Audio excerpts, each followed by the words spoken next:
Hi Tauruses, how are you? This is Shooting Stars Tarot and welcome to your teen life and love reading. First of all, honestly, can you believe it's 19 already? Because I certainly can't. Weird. Very weird. Okay, let's get started, Tauruses. There's some interesting transits. Actually, there's a major transit happening this month that I think is worth discussing with you. So, Chiron, the wounded healer, is it's called a generational transit. So when it transits, it usually stays in a sign or a house for 7 to 9 years.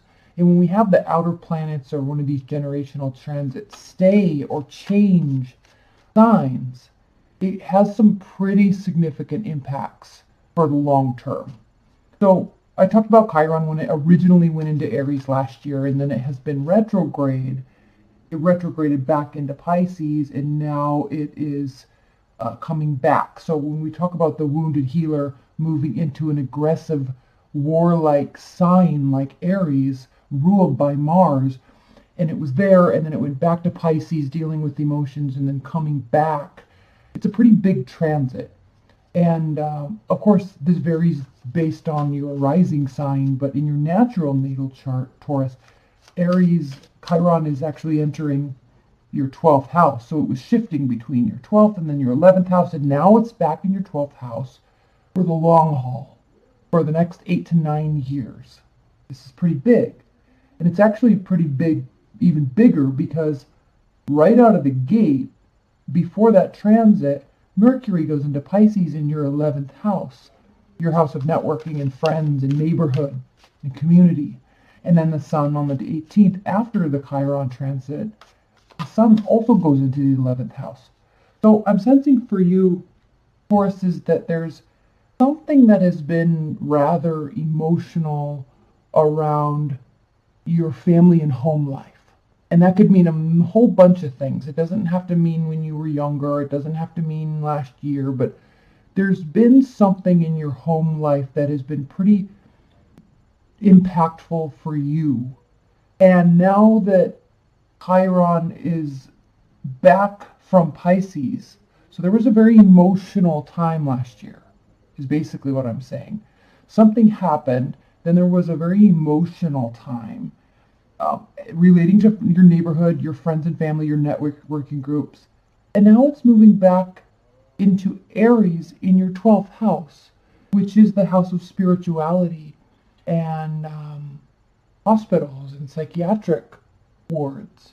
So I'm like, I know a couple Tauruses that are having family issues with health, and there's hospitals involved and even deaths involved due to age, right? But like, I'm just really curious for all the other Tauruses that are going to watch this, like, how is this impacting you? Like, if that's not the case, like if a parent isn't getting older and sickly or something, which God forbid, that's like, I don't want any of that to happen to anybody, but if that's not the case, then what is that for you? Because this is a transit that is going to be impacting you and those around you for a while. And I'm very curious what that is for you. I am. And it's emotional for you right out of the gate. Just because now these are short transits, right? The Sun is a month and Mercury is a couple weeks, but it's like there's right out of the gate, there's emotion there. And then on top of it, Taurus, we have a new moon in Aquarius in your 10th house, which has to do with sudden changes and shifts. And your 10th house is your work life. So there could be some pretty surprising things that come from your work life, out of your work life, with your work life. Good or bad, right? So leave your comments below. I am very curious about this. What else? Mars is in your sign in the 1st house, so awesome. Like, you're ready to go. You're going to have a lot of energy. Okay, let's get to the reading. I like to review that for each sign because you can also tell a lot about what's going on in the reading. Okay? Be sure to watch your annual reading. That's up on the channel. And then if you want to book a personal reading, in the description box below, there's a link there. You can click it and it will allow you to book a reading. And then secondly, if you want the extended version of this reading, where I do kind of like a second half of it. There's a link below in the description box called Extended Reading. You can click on that link and then buy that. It's fine. And then you can, the link to the reading is emailed to you. Okay, so those are there if you're interested. All right, Taurus, let's get started. 19. Spirit and Universe, and I'm using the Aquarian Tarot deck. And don't you just love this? It's fabric, but doesn't it look 3D? Like you could literally pick the petals off of these flowers. Oh, I love it. I figured it was a worthy table cover for today. All right, so let's talk about your Taurus. Spirit and Universe. What are the messages for Tauruses? Team. Messages for Tauruses in life and love. All right.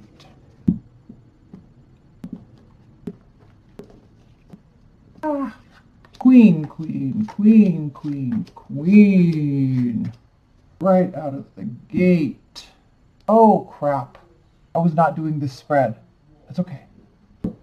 Okay, we can. Okay? I'm doing the Celtic cross this time. Okay, bottom of the deck. Still the same. Okay. Is that better? You see that? All right, Tauruses. Let's talk about this. So, it's time to go. Bottom of the deck, 3 of Cups.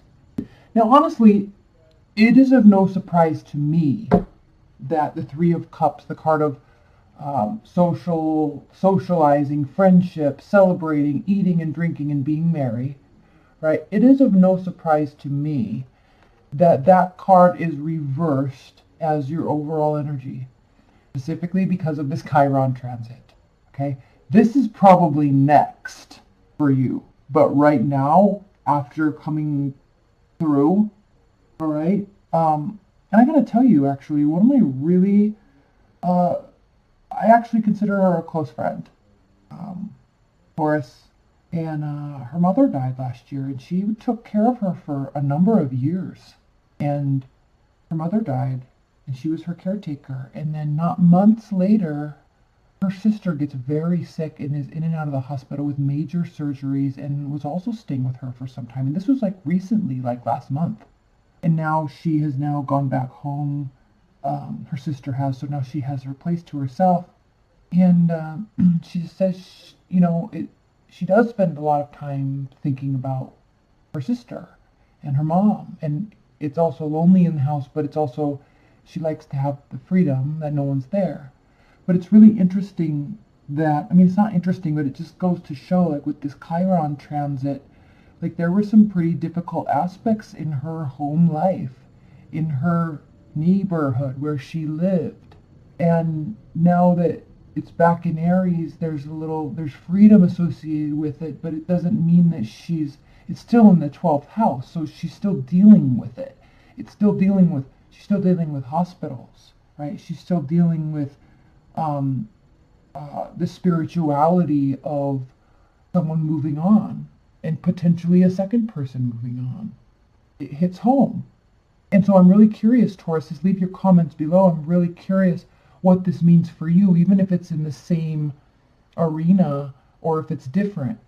I remember, so when the Chiron transit actually took place, oh no, it wasn't Chiron, it was Uranus transit. The day it actually took place, one of the aspects for me was that I'm likely to get into car accidents, and it was really so annoying actually, because that morning I literally I backed out of the driveway and I drove in the neighbor's car.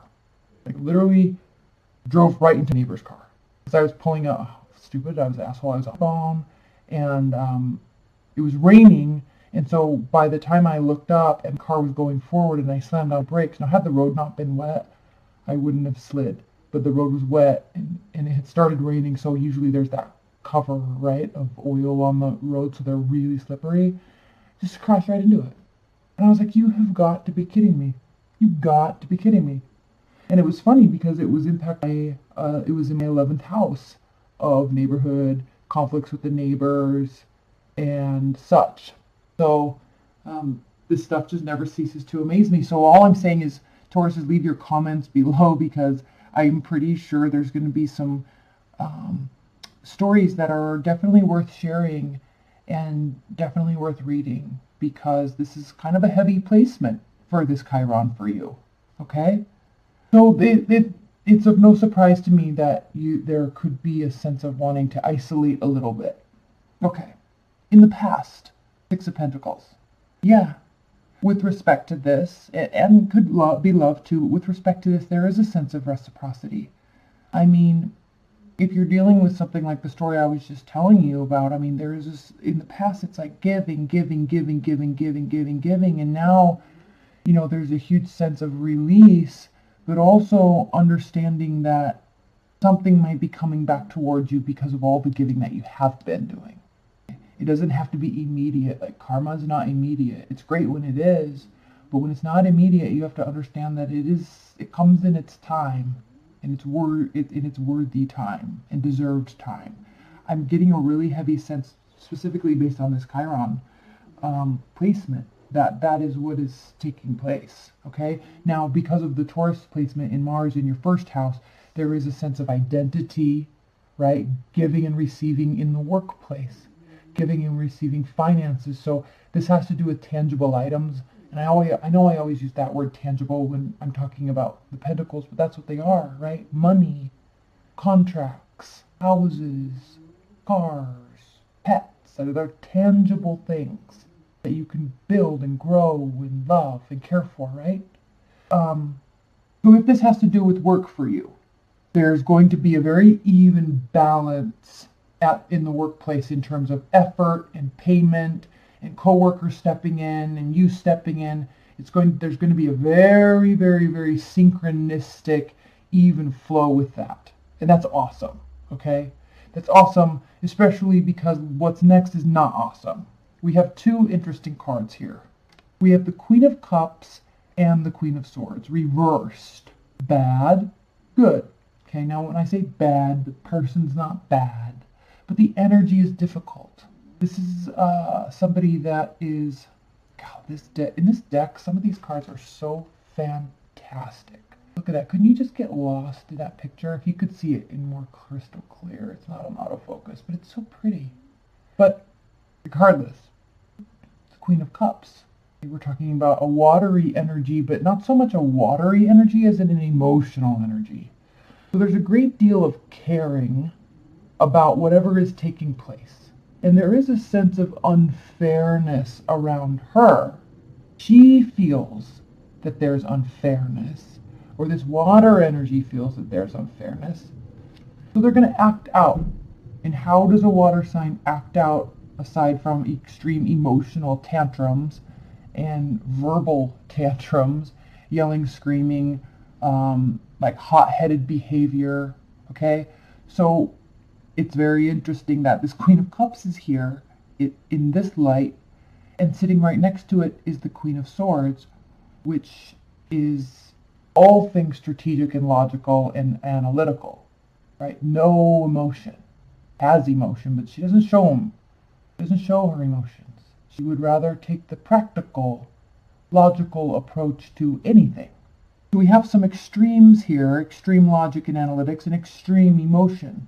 So you could be taking on these two energies. This could be you and friends. This could be you and a lover. Okay, just because these are females doesn't mean they're females. In the private reading, usually the queens do represent females and the kings do represent males. But the purpose for saying that is with respect to reciprocity this month. There's going to be some emotional moments and some heated conversations. And I specifically say heated conversations because Mercury is in Pisces, is moving into Pisces in your 11th house. Again, your house of networking and neighborhoods and friends, right? Friends and family, like your people, your day-to-day goings-on with people. Mercury is the sign of communication, is moving into a very watery, very emotional space. What's beautiful about that is Pisces is a very understanding energy. So that could be why we are seeing this hot, rash, explosive energy being crossed by the Queen of Swords, because somewhere in the middle between these two energies is actually a perfect balance. Perfect balance of communication, a perfect balance of action, and reaction, assumption, right, and logic. There's a good balance there. So we'll clarify this more in the extended to talk about if these are two separate people or if this is one way of you being this month. We'll talk about that in more detail. But, we've got some hot-headedness here. Okay? Grounding your month is the Ten of Cups. So in the Ten of Cups reverse, this is a month that while things seem more balanced, they definitely don't seem, they're not going to be kind of the ultimate scenario to make you the most happy.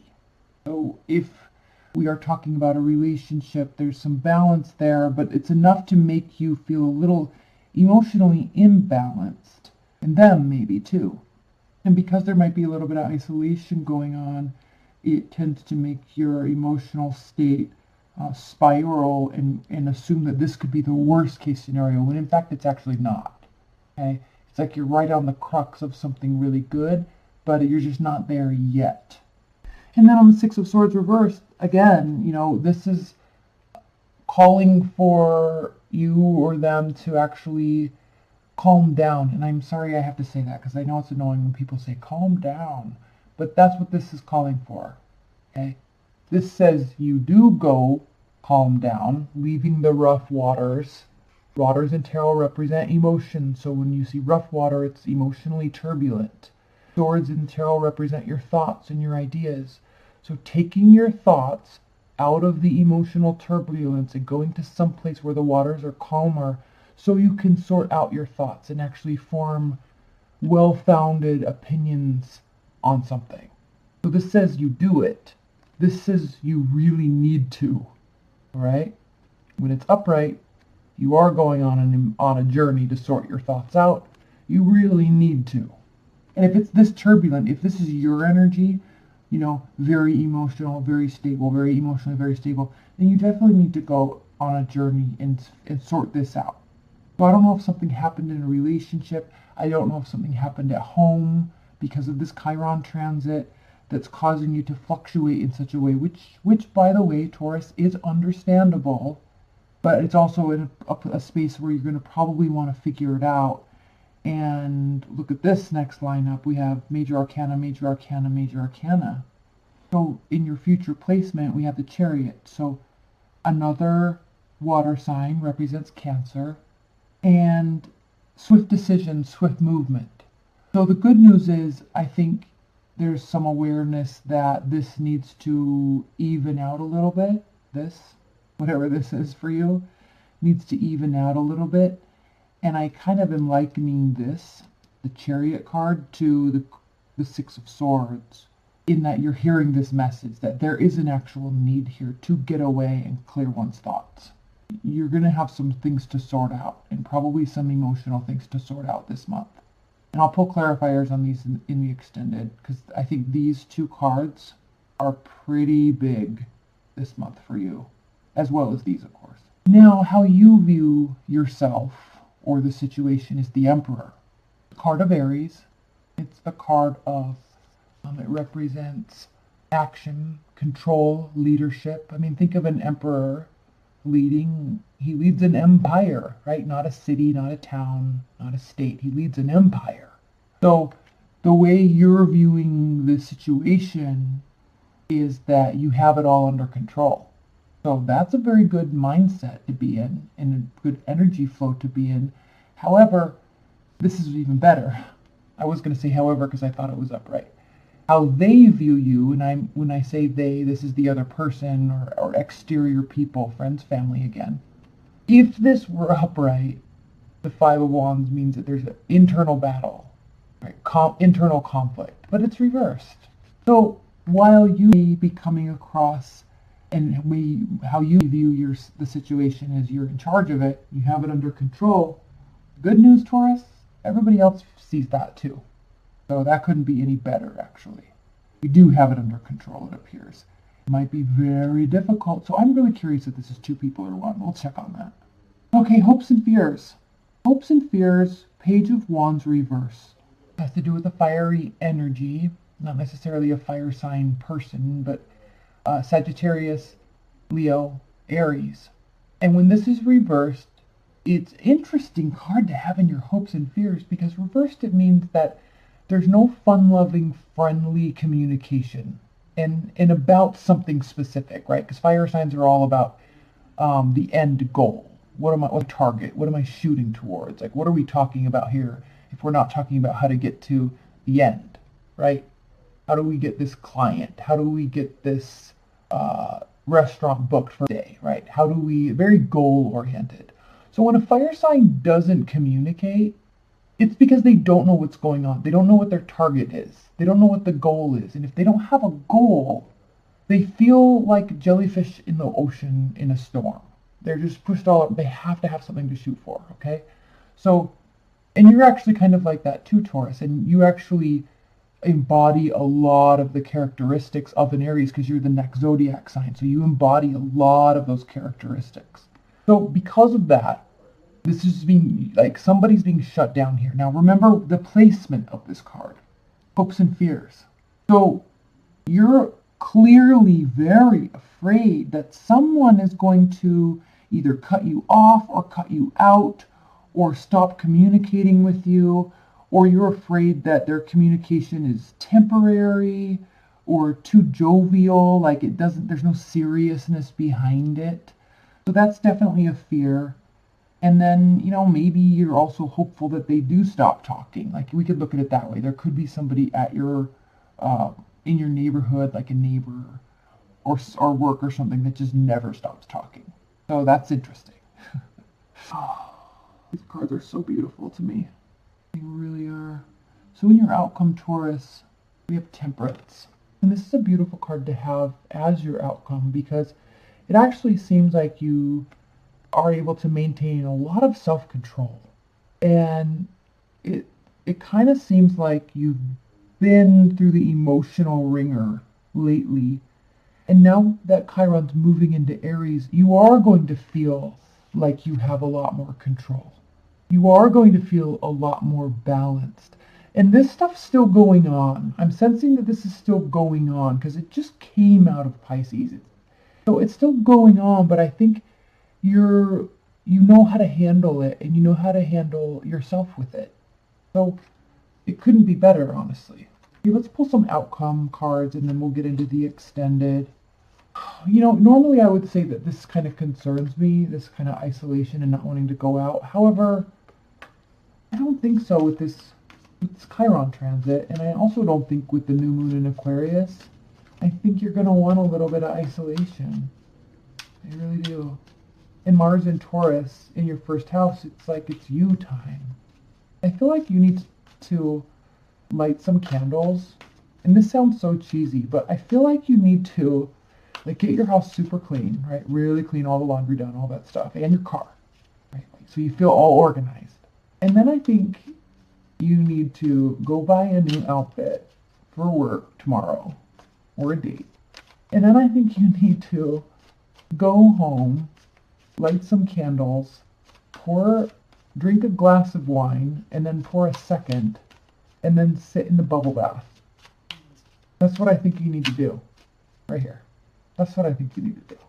Okay, let's pull some outcome cards before we get into the extended. Spirit and Universe, what are the outcome messages for Tauruses in team? Outcome messages for Tauruses. Okay. Outcome messages for Tauruses. Those flowers are like electric, aren't they? Yeah. Just what I just said. We have the Page of Pentacles reversed. Similar to the Page of Wands, but this does mean that you're just not talking to anybody.